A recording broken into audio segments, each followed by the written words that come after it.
अस्सलाम वालेकुम क्लास। आज का हमारा टॉपिक है न्यूक्लियर मेडिसिन। तो first of all nuclear medicine क्या है? ये मेडिसिन की वो ब्रांच है जिसमें हम रेडियो एक्टिव सब्सटेंसेस को यूज़ करते हैं और हमारा पर्पस होता है डायग्नोस्टिक और therapeutic. So for branch of medicine that uses radio active substances in diagnosis and therapy. Radio active substances अब कौन कौन से हैं ये हम आगे देखेंगे, और ये डिफरेंट रेडियो आइसोटॉप्स होते हैं। अब आइसोटॉप्स क्या हैं? आई होप आप सब लोग जो है वो इजीली रिकॉल कर पाएंगे इस चीज़ को कि आइसोटॉप्स किसी भी एलिमेंट के फर्दर टाइप्स होती है। जैसे फॉर एग्जांपल ऐसे एटम्स जिनमें एटॉमिक नंबर जो है वो सेम होता है और एटॉमिक मास में डिफरेंस आता है, उन एलिमेंट्स को के टाइप्स को हम कहते हैं आइसोटॉप्स। और अगर वो रेडिएशन एमिट कर रहे हो तो उनको हम कहेंगे रेडियो आइसोटॉप्स। जैसे कार्बन 612, कार्बन 613, तो ये दोनों जो है वो आइसोटॉप्स हैं। इसी तरह से हाइड्रोजन 11, हाइड्रोजन 12, हाइड्रोजन 13, आप लोगों को याद होगा ये सब क्या हैं? आइसोटॉप्स हैं। और अगर इसी तरह से ऐसे आइसोटॉप्स जो कि रेडिएशन एमिट कर रहे हो, रेडियो एक्टिव हों, तो उनको हम रेडियो आइसोटॉप्स कहते हैं। तो इस तरह के रेडियो एक्टिव सब्सटेंसेस को हम यूज़ करते हैं। These substances consist of pharmaceuticals labelled with radio isotopes, जिनको हम रेडियो फार्मास्यूटिकल्स कहते हैं। फिर इन रेडियो एक्टिव मटेरियल्स को या रेडियो एक्टिव आइसोटॉप्स को हम लेबल करते हैं, अटैच करते हैं डिफरेंट फार्मास्यूटिकल्स के साथ, जो कि डिफरेंट केमिकल फार्मूलाज होते हैं उनके साथ लेबल करते हैं, और हमारे पास जो रिजल्टेंट कंपाउंड बनता है that is called radio pharmaceutical. In diagnosis radio active substances are administered to patient. अगर डायग्नोस्टिक पर्पस है तो उसमें क्या होगा, वो radio active substance radio pharmaceutical basically हम इंजेक्ट करेंगे या एडमिनिस्टर करेंगे पेशेंट में, और वो पेशेंट जो है वो फिर रेडिएशन एमिट करेगा, और एक एक्सटर्नल कैमरा है या डिटेक्टर है वो इन रेडिएशंस को डिटेक्ट करके इमेज क्रिएट कर देगा। और अगर थेराप्यूटिक पर्पस है तो उसमें रेडियो आइसोटॉप्स को एडमिनिस्टर करते हैं to treat diseases. So nuclear medicine techniques use a carrier molecule जो कि फार्मास्यूटिकल है, selected to target the organ और टिश्यू ऑफ इंटरेस्ट। और वो हर केमिकल जो भी आप केमिकल फार्मूला यूज़ कर रहे हैं, जस्ट लाइक कोई भी फार्मास्यूटिकल है, तो वो स्पेसिफिक होता है किसी भी स्पेसिफिक टारगेट के लिए। फॉर एग्जांपल अगर किडनीज को टारगेट करना है तो उनके लिए जो फार्मास्यूटिकल यूज़ हो रहा होगा वो लंग्स के लिए नहीं है, या फॉर एग्जाम्पल जो लंग्स के लिए होगा वो बोन के लिए नहीं। तो इस तरह से हर ऑर्गन, हर टिश्यू को स्पेसिफाई करने के लिए जो है वो डिफरेंट फार्मास्यूटिकल्स यूज़ किए जाते हैं, tagged with radio isotopes which is emitting gamma ray. और ये रेडियो आइसोटॉप्स या रेडियो एक्टिव मटेरियल्स कौन से टाइप के रेडिएशन एमिट कर रहे होंगे? Gamma radiations. So different type की रेडिएशंस होती हैं, जैसे कि हमने यहाँ पे देखा गैमा रेडिएशंस हमें चाहिए होती हैं, X rays, gamma rays, alpha particle, beta particle. So different type की रेडिएशंस हमारे पास मौजूद होती हैं, लेकिन जो नेचर में मौजूद हैं, लेकिन हमें जो न्यूक्लियर मेडिसिन में रेडिएशन चाहिए होती है वो गैमा रे। तो जो रेडियो फार्मास्यूटिकल आपने प्रिपेयर किया, उस रेडियो फार्मास्यूटिकल को एडमिनिस्टर करने के पेशेंट में एडमिनिस्टर करने के डिफरेंट रूट्स हैं, और वो कौन कौन से हैं? आईवी इंजेक्शन के through, subcutaneous injection, subcutaneous means below the skin, inhalation के थ्रू लंग्स में सिंपली, और इंजेक्शन के थ्रू ऑरली इंजेक्शन जो हम करते हैं उसके थ्रू। तो रेडियो फार्मास्यूटिकल क्या है? रेडियो एक्टिव मटेरियल है जो कि एडमिनिस्टर करते हैं हम पेशेंट में, और इसमें क्या होता है? केमिकल मॉलिक्यूल है which determines the behaviour of radio pharmaceutical in the body. वो केमिकल मॉलिक्यूल, वो फार्मास्यूटिकल जो कि आप यूज़ कर रहे हैं, जब उसको रेडियो आइसोटॉप से लेबल कर किया जाता है तो वो फिर जो है वो डिसाइड करता है या वो कि किस क्या बिहेवियर होगा उस रेडियो फार्मास्यूटिकल का बॉडी में जाकर पेशेंट की। फॉर एग्जांपल उसने किडनीज में जाना है या लंग्स में जाना है, उसने बोन्स को स्पेसिफाई करना है, तो वो केमिकल मॉलिक्यूल जो भी आप यूज़ कर रहे हैं रेडियो फार्मास्यूटिकल में, उसका जो है वो काम होता है कि वो इस उसके बिहेवियर को डिटर्मिन करे। The radiation emitted by the radio nuclide may be detected from outside the body by a radio nuclide imaging device. एक डिटेक्टर है, एक इमेजिंग डिवाइस है जो कि इन रेडिएशंस को जो कि पेशेंट्स से एमिट हो रही हैं उनको डिटेक्ट करता है, जिसको हम कहते हैं gamma camera. For gamma rays emit हो रही है, दैट्स व्हाई हमने उस डिटेक्टर का नाम गैमा कैमरा रख दिया। और may be detected in a sample of a body fluid, for example plasma और यूरिन। और इसके अलावा एक दूसरा मेथड हमारे पास ये होता है कि हम पेशेंट को गैमा कैमरा के अंडर रखने की बजाय हम क्या करें, पेशेंट से एक सैंपल ले लिया जाए, उसके यूरिन सैंपल या कोई बॉडी फ्लूइड जैसे ब्लड सैंपल वगैरह, और उसमें उस सैंपल में जो है वो रेडिएशंस को डिटेक्ट कर लिया जाए। तो दो तरीके हमारे पास मौजूद हैं। Radio nuclide must have certain properties. तो जो भी रेडियो न्यूक्लियाइड आप यूज़ कर रहे हैं उसमें ये सर्टेन प्रॉपर्टीज़ लाजमी होनी चाहिए। ये फेवरेबल या डिज़ायरेबल प्रॉपर्टीज़ कहलाती हैं। तो ऐसा रेडियो न्यूक्लाइड आपने यूज़ करना है जो कि सिर्फ और सिर्फ गैमा रेडिएशन एमिट करता हो। ऐसा हम क्यों कह रहे हैं, क्योंकि बहुत सारे रेडियो न्यूक्लाइड्स या रेडियो एक्टिव आइसोटॉप्स ऐसे होते हैं जो कि गैमा रे के साथ साथ डिफरेंट और टाइप्स की रेडिएशंस भी एमिट कर रहे होते हैं, लाइक बीटा पार्टिकल और अल्फा। तो हमें सिर्फ प्योरली गैमा डीके वाले रेडियो न्यूक्लाइड यूज़ करने हैं, और वो भी वो वाले गैमा रेज वो गैमा रे एमिट करने वाले रेडियो न्यूक्लाइड जिनकी एनर्जी जो है वो 120 to 300 किलो इलेक्ट्रॉन वोल्ट हो। अगर गैमा रे की एनर्जी 120 से कम या 300 से ज़्यादा होगी तो वो हमारे लिए डिज़ायरेबल नहीं है। शॉर्ट हाफ लाइफ होनी चाहिए रेडियो न्यूक्लियाइड की। चीप हो, चीप का मतलब रेडीली जो है वो अवेलेबल हो जाए, और रेडीली अवेलेबल इस तरह से हो कि वो स्टोर्स में या मार्केट में अवेलेबिलिटी भी हो उसकी, और वो पेशेंट के लिए अफोर्डेबिलिटी में भी आ जाए। तो इस तरह से चीप होना चाहिए।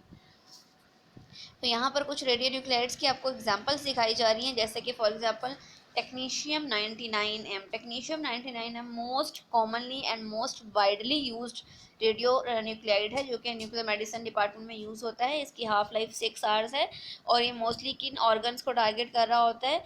Sewri gland, thyroid gland, bones, blood, liver, lungs and heart.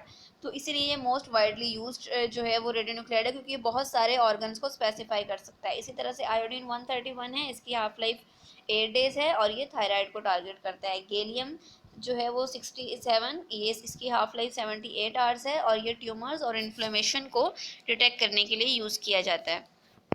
तो इन गैमा रेज को डिटेक्ट करने के लिए जो हमारे पास इमेजिंग डिवाइस है, उस इमेजिंग डिवाइस को हम कहते हैं गैमा कैमरा। तो गैमा कैमरा क्या है? गैमा कैमरा एक इलेक्ट्रॉनिक डिवाइस है जो कि हम यूज़ कर रहे हैं न्यूक्लियर मेडिसिन इमेजिंग में। और ये क्या करेगा, इसमें डिटेक्टर्स लगे हुए होते हैं जो कि डिटेक्ट करते हैं गैमा रेज को, और फिर उनको डिटेक्ट करने के बाद उनको कन्वर्ट किया जाता है इलेक्ट्रॉनिक सिग्नल्स में, और वो इलेक्ट्रॉनिक सिग्नल्स फिर कन्वर्ट किए जाते हैं अगेन इमेज डिस्प्ले में। In general, it is a device used for imaging in nuclear medicine for imaging the gamma rays emanating from the radioactive compounds in the body. तो ये जो है वो आपको एक गैमा रे जो है वो कैमरा दिखाया गया है। It is a gamma camera device, जिसमें ये पेशेंट टेबल है जिसको हम काउच भी कह सकते हैं, और ये जो है वो हेड्स हैं गैमा कैमरा के, और जिसमें डिटेक्टर्स मौजूद होते हैं जो कि डिटेक्ट करते हैं। तो the parts that make up the gamma camera में कौन कौन से पार्ट्स होते हैं? फर्स्ट ऑफ ऑल जो फर्स्ट पार्ट होगा वो मैं आपको पहले यहाँ दिखाती हूँ। जैसे ये एग्जांपल, यहाँ से हम पार्ट्स देख लेते हैं। जैसे ये पेशेंट में से जब जो है वो रेडिएशंस एमिट हो रही हैं, तो सबसे पहले आपके पास आएगा कॉलीमेटर। कॉलीमेटर का क्या काम होता है भाई? कॉलीमेटर का काम होता है रिस्ट्रिक्ट करना होता है बीम को, और इसने पैरेलल रेस को गुजरने देना होता है। It is a type of filter, कि ये फिल्टर कर रहा होगा, ऐसी रेस को फिल्टर करेगा जो बहुत ज़्यादा एंगल पर होंगी, जो बिल्कुल सिंपल सीधी सीधी रेज आ रही होंगी सिर्फ उनको गुजरने देगा। जैसे यहाँ पर आपको दिखाया भी जा रहा है कि ये कॉलीमेटर है, ये दरमियान में ये जो आपको स्ट्रिप्स नज़र आ रही हैं, ये मोस्टली लेड की बनी हुई होती हैं, और दरमियान में ये जो आपके पास स्पेस नज़र आ रही है ये कॉलीमेटर है। इसमें ये डिफरेंट टाइप्स के कॉलीमेटर्स होते हैं, ये सिर्फ एक टाइप का है जिसमें ये पैरेलल कॉलीमेटर है, पैरेलल हॉल कॉलीमेटर, यानी कि इसमें से सिर्फ वो वाली रेज पास करेंगी जो पैरेलल गुजर रही होंगी एक दूसरे के। तो सबसे पहले कॉलीमेटर आता है। कॉलीमेटर के बाद का जो पार्ट है दैट इज़ ये जो येलो कलर में आपको नज़र आ रहा है, दिस इज़ डिटेक्टर। ये सोडियम आयोडाइड का बना हुआ होगा, सोडियम आयोडाइड डिटेक्टर। यहाँ पर आकर गैमा रेज डिटेक्ट होगी, और ये जो गैमा रेज डिटेक्ट होंगी ये कन्वर्ट हो जाएंगी इलेक्ट्रॉनिक सिग्नल्स में, और फिर इससे आगे डिटेक्टर से आगे ये लगी हुई हैं फोटो मल्टीप्लायर ट्यूब्स। तो ये जो आपकी फोटो मल्टीप्लायर ट्यूब्स हैं ये एम्पलीफाई करेंगे सिग्नल को, और एम्पलीफाई करने के बाद सिग्नल को कंप्यूटर के पास भेजेंगी, और कंप्यूटर जो है वो इन सिग्नल्स को प्रोसेस करेगा, और प्रोसेस करने के बाद वो इमेज डिस्प्ले पे आपको एज अ इमेज जो है वो नज़र आ जाएंगी। तो इस तरह से गैमा कैमरा जो है वो ये जिस तरह से दिखाया गया है, ये आपकी फ़ोटो मल्टीप्लायर ट्यूब्स हैं, और वो इस तरह से अरेंज हुई हुई होती हैं। जिस तरह कि आपको बताया जा रहा है कि all these signals are converted, जो है वो सिग्नल्स कन्वर्ट किए जा रहे हैं बाय कंप्यूटर, और फिर इनको जो है वो सर्टेन प्रोग्राम सर्टेन एल्गोरिदम्स के थ्रू इमेज में कन्वर्ट कर दिया जाता है। अच्छा, अब न्यूक्लियर मेडिसिन डिपार्टमेंट में आपके पास डिफरेंट और मोडेलिटीज आती हैं, जिसमें पेट और स्पेक्ट जो है वो बहुत इंपॉर्टेंट है। पेट क्या है और स्पेक्ट क्या है ये हम देख लेते हैं। What is PET scan? PET scan means positron emission tomography. अच्छा, जो आपने न्यूक्लियर मेडिसिन और पेट को थोड़ा सा डिफरेंट इसलिए लेना है कि न्यूक्लियर मेडिसिन में जो हम रेडियो एक्टिव मटीरियल यूज़ कर रहे होते हैं वो डायरेक्टली गैमा रे एमिट कर रहे हैं। पेट में जो हम रेडियो न्यूक्लाइड यूज़ करेंगे या जो भी मटेरियल हम यूज़ करेंगे वो पॉजिट्रॉन एमिट करेगा और फिर वो पॉजिट्रॉन आगे जाकर जो है वो गामा रे जो है वो क्रिएट करेगा। तो इसलिए हम इसको कहते हैं पॉजिट्रॉन एमिशन टोमोग्राफी। और पेट is a medical imaging technology that enables physicians to view how organ systems of the body are functioning at a cellular level। तो पेट से आप इवन सेल के लेवल पर भी जो फंक्शनिंग हो रही है बॉडी के पार्ट्स की, आप उसको जो है वो इजीली विजुअलाइज कर सकते हैं। तो पेट इज़ अनसरपास्ड, मतलब अभी तक इसका जो है वो कोई अल्टरनेटिव नहीं है as a definitive diagnostic tool, because it can help the physician detect diseases such as cancer and Alzheimer's disease, determine appropriate treatment for that disease and efficiently track the body's responses to the treatment। तो PET scan जो है वो अभी तक अनसरपास्ड modality है, imaging modality, जो कि क्या कर रहा है, आपकी हेल्प कर रहा होता है डिजीज़ को डिटेक्ट करने में, उसका ट्रीटमेंट प्लान प्रिपेयर करने में, और इवन ये देखने में कि जो ट्रीटमेंट आप कर रहे हैं पेशेंट की वो इफेक्टिव भी है या नहीं है, वो कितनी एफिशिएंटली जो है वो काम कर रही है, कितनी एफिशिएंटली बॉडी उस ट्रीटमेंट प्लान को रिस्पॉन्ड कर रही है। तो ये सब जो है वो आप इजीली जो है विजुअलाइज कर सकते हैं पेट स्कैन के थ्रू। It was developed in the mid 1970s and it was first scanning method to give function of the cellular level. Function जो है वो बता रहा है सेलुलर लेवल पर जो है वो दिखा रहा है आपको। What are some uses of for PET? Patients with conditions affecting the brain, brain को विजुअलाइज कर सकते हैं, हार्ट को, certain types of cancer, Alzheimer's disease and some neurological disorders. इसी तरह से स्पेक्ट, स्पेक्ट क्या है? अब ये SPECT is single photon emission computerised.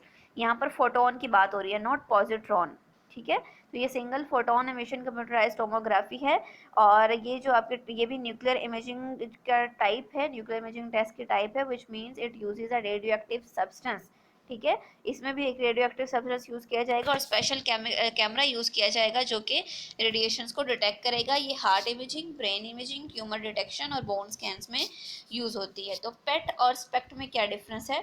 पेट, अच्छा, स्पेक्ट में आपके पास ये होता है कि स्पेक्ट को हम यूज़ करते हैं सिटी के साथ, मतलब single photon emission computed tomography. तो ये न्यूक्लियर मेडिसिन और सिटी इन दोनों का कम्बिनेशन है, न्यूक्लियर मेडिसिन और सिटी दोनों का कम्बिनेशन है, जिसको हम स्पेक्ट कह रहे हैं, जिसमें हम एनाटमी और फंक्शन दोनों एट अ टाइम जो है वो इजीली विजुअलाइज कर सकते हैं। पेट में क्या और था?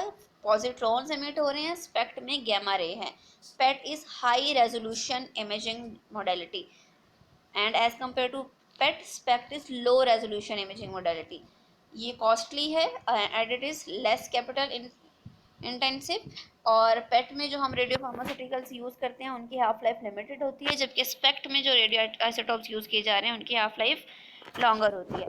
अब यहाँ पर न्यूक्लियर मेडिसिन जो डिपार्टमेंट है या जो मोडालिटी है उसकी कुछ एग्जांपल्स बताई गई हैं कि कहाँ कहाँ वो यूज़ हो रहा है। कुछ स्टडीज़ हैं, जस्ट लाइक न्यूरोलॉजिक स्टडीज़ में हम यूज़ कर सकते हैं, और ये डिफरेंट आपको जो है यहाँ पर बताई जा रही हैं डिजीजेस। इसी तरह ऑन्कोलॉजिक, ऑन्कोलॉजिक मीन्स कैंसर के लिए। इसी तरह से ये रीनल डिजीज़ में हम यूज़ कर सकते हैं, इसके एनाटमी फंक्शन देखने के लिए कार्डिक स्टडीज़ हैं। कार्डिक स्टडीज़ में जैसे यहाँ पर दिखाया गया है कि ऐसे पेशेंट्स को जो है वो सिलेक्ट किया जाता है कि वो एंजियोप्लास्टी करवाई जाए उनकी, या फिर जो है वो बाईपास ही ज़रूरी है। बाईपास ऑपरेशन के बारे में आप लोगों को आई होप पता होगा, जिसको हम कैपेज भी कहते हैं, कॉरोनरी आर्टरी बाईपास ग्राफ्टिंग। इसी तरह से लोकलाइज किया जाता है मायोकार्डियल इस्कीमिया को। डिफरेंट जो है वो आप एस्पेक्ट से पेशेंट्स को देख सकते हैं। पल्मोनरी इन जो है डिजीज में देख सकते हैं। इसी तरह से orthopaedic, orthopaedic means bones, joints. Other common applications, इसमें आप थायराइड को देख सकते हैं, थायराइड की डिफरेंट डिजीज, हाइपरथायराइडिज्म है या मेटास्टेसिस तो नहीं है ये। जिस तरह से यहाँ पे दिखाया गया, detect acute GI and cholecystitis bleeding. GI का मतलब गैस्ट्रोइंटेस्टाइनल एंड कॉलिसिस्टाइटिस ये गॉल ब्लैडर से रिलेटेड है। और इसी तरह से detect testicular Taurean and infection. Nuclear medicine के क्या एडवांटेजेस हैं और क्या डिसएडवांटेजेस हैं हम ये देख लेते हैं। जो एडवांटेजेस इसके बहुत सारे हैं, just like it is functional study, आप फंक्शनल और स्ट्रक्चरल दोनों स्टडीज इससे कर सकते हैं। स्ट्रक्चरल जो है वो ज़्यादा अच्छी जो स्टडी जब होती है जब आप स्पेक्ट यूज़ करें, जिसमें आप सीटी भी यूज़ करें, और वैसे आप इसमें फंक्शनल स्टडी बहुत अच्छी कर सकते हैं। सेंसिटिव मेथड है, सेंसिटिव इमेजिंग मोडालिटी है, बहुत ज़्यादा मतलब अर्ली डिटेक्शन कर लेती है। क्वांटिटेटिव जो है वो आपको डाटा देती है, सिर्फ क्वालिटेटिव नहीं है कि ये कैंसर है तो बस ठीक है कैंसर है। अब किस तरह से वो उसमें जो है वो सेलुलर लेवल पर किस तरह से वो कैंसर जो है वो बिहेव कर रहा है, तो इवन कि हम ये भी जो है वो चीज़ें इसमें देख सकते हैं। सेफ़ है, मिनिमल इन्वेसिव है, और इसके अलावा मिनिमल इन्वेसिव का मतलब इसमें कोई ज़्यादा आपको जो है वो कोई प्रिकिंग या कुछ इस तरह से ज़्यादा बॉडी के अंदर जाना, प्रॉप लेके जाना या कुछ इस तरह की जो है वो सिचुएशंस नहीं हैंडल करनी पड़ती। स्क्रीनिंग पर्पसेस के लिए भी यूज़ किया जा सकता है और फॉलो अप पर्पसेस के लिए भी यूज़ किया जा सकता है। डिसएडवांटेजेस क्या हैं? वाइडली अवेलेबल नहीं है, नॉन स्पेसिफिक है, मतलब जैसे कि हमने कहा कि टेक्नीशियम जो है, जब हम बात कर रहे थे, तो टेक्नीशियम अगर आप यूज़ करेंगे तो वो आपकी बॉडी के बहुत सारे पार्ट्स में जाएगा, तो इसलिए वो नॉन स्पेसिफिक भी है जब तक कि आप टेक्नीशियम को लेबल ना कर दें एक स्पेसिफिक फार्मास्यूटिकल के साथ। एनएम इंस्ट्रूमेंट रेडियो फार्मास्यूटिकल्स चाहिए होते हैं, हायर कॉस्ट है देन रूटीन एक्सरे और अल्ट्रासाउंड। तो न्यूक्लियर मेडिसिन डिपार्टमेंट में कौन कौन से लोग जो हैं या कौन कौन से मेजर पार्ट्स हैं टीम के आपकी न्यूक्लियर मेडिसिन की, तो उस पर सबसे पहले हम देख लेते हैं कौन कौन से जो है वो पार्ट्स होते हैं टीम के पार्ट से मुतालिक कौन कौन लोग हैं इसमें। ठीक है, तो nuclear medicine team, nuclear medicine radiologist होगा उसमें ऑफ कोर्स, जिसको हम न्यूक्लियर रेडियोलॉजिस्ट भी कहते हैं। फिजिशियंस होंगे जो कि रेडियो एक्टिव मटेरियल्स को यूज़ करना जानते होंगे कि कौन सा मटेरियल कब यूज़ करना है डायग्नोसिस के लिए या ट्रीटमेंट के लिए। न्यूक्लियर फार्मासिस्ट होते हैं जो कि रेडियो फार्मास्यूटिकल्स के बारे में बहुत अच्छी इन्फॉर्मेशन रख रहे होते हैं। इसके अलावा न्यूक्लियर मेडिसिन फिजिसिस्ट होगा जो कि फिजिशियन है, और सॉरी, इसके अलावा न्यूक्लियर मेडिसिन फिजिसिस्ट जो है वो क्या होगा, वो आपका एक इस तरह का जो है वो एक पार्ट समझ लें जो कि न्यूक्लियर मेडिसिन के इंस्ट्रूमेंट को बहुत अच्छे से जानता होगा, किस तरह से गैमा कैमरा को ऑपरेट करना है, गैमा कैमरा में कोई इशू है तो उसको किस तरह से रिजॉल्व करना है। तो it is type of engineer type. ठीक है, तो nuclear medicine physicist work with nuclear imaging instrumentation और रेडिएशन डोजीमेट्री। इसी तरह से न्यूक्लियर मेडिसिन टेक्नोलॉजिस्ट होगा जो कि वर्क करता है closely with the nuclear medicine radiologist. The technologist may prepare and administer radio pharmaceuticals. Nuclear medicine technologist nuclear medicine team का वो पार्ट है जो कि आप हैं। ठीक है, you will be a nuclear medicine technologist in future इंशाल्लाह। तो nuclear medicine technologist works closely with the nuclear medicine radiologist. The technologist may prepare and administer radio pharmaceutical, perform imaging procedures, enhance images utilizing a computer and analyze biologic specimens। तो ये सब के सब काम जो हैं वो न्यूक्लियर मेडिसिन टेक्नोलॉजिस्ट की होते हैं। तो न्यूक्लियर मेडिसिन डिपार्टमेंट में किस तरह से सेफ्टी मेजर्स को इम्प्लीमेंट किया जाता है? 3 effective strategies of safety: time, distance and shielding. तो ये 3 आपके पास बेसिक जो है वो स्ट्रेटजीज होती हैं। टाइम को आपने इस तरह से यूटिलाइज करना है कि कम से कम टाइम में आप स्टडी जो है वो कंप्लीट करें। Minimize the time, you will minimize the dose. ठीक हो गया। पर plan, pre plan the experiment procedure to minimize exposure time. पहले से आपके माइंड में पूरा का पूरा प्रोसीजर होना चाहिए कि किस तरह से आपने प्लान को लेकर चलना है ताकि कम से कम टाइम लगे उस प्रोसीजर को कंप्लीट करने में। इसी तरह से डिस्टेंस, तो डिस्टेंस का फॉर्मूला या रूल ये होता है कि आपने ज़्यादा से ज़्यादा डिस्टेंस रखना होता है। जितना मैक्सिमम डिस्टेंस आप रख सकते हैं रेडिएशन से, उतना आपने डिस्टेंस रखना है। Doubling the distance from the source can reduce your exposure intensity bye 25%। ठीक हो गया। तो आपने जो है वो रेडिएशन को डायरेक्टली हैंडल नहीं करना। रेडिएशन को हैंडल करने के लिए डिफरेंट इंस्ट्रूमेंट्स यूज़ करने हैं, जैसे फॉर्सेप्स, टॉन्ग्स, ट्रेज वगैरह यूज़ करनी है, और डायरेक्टली जो है वो रेडिएशन को यूज़ नहीं करना या उसके साथ इंटरफेयर नहीं करना, इंटरेक्ट नहीं करना। थर्ड जो आपके पास स्ट्रेटजी है दैट इज़ शील्डिंग। तो शील्डिंग होनी चाहिए आपके और सोर्स ऑफ रेडिएशन के दरमियान। और न्यूक्लियर मेडिसिन में जो अप्रोप्रिएट शील्डिंग आपने यूज़ करनी है during the planning stages of experiment. और इसी तरह से जैसे प्लेक्सी ग्लास हैं, plywood and lead are effective in shielding radiation exposure. ठीक हो गया। Use the proper shielding for the type of radio active material. जो भी आप रेडियो एक्टिव मटेरियल यूज़ कर रहे हैं उसके अकॉर्डिंग आपने शील्डिंग यूज़ करनी है। आप कोई कोट यूज़ कर रहे हैं, शील्डिंग जैसे एप्रन्स होते हैं या shielding glasses, lead glasses type जो भी आप शील्डिंग का इंस्ट्रूमेंट यूज़ करेंगे वो आपने according to radioactive material करना है। Okay, that was all about nuclear medicine. अल्लाह हाफिज़ बच्चों।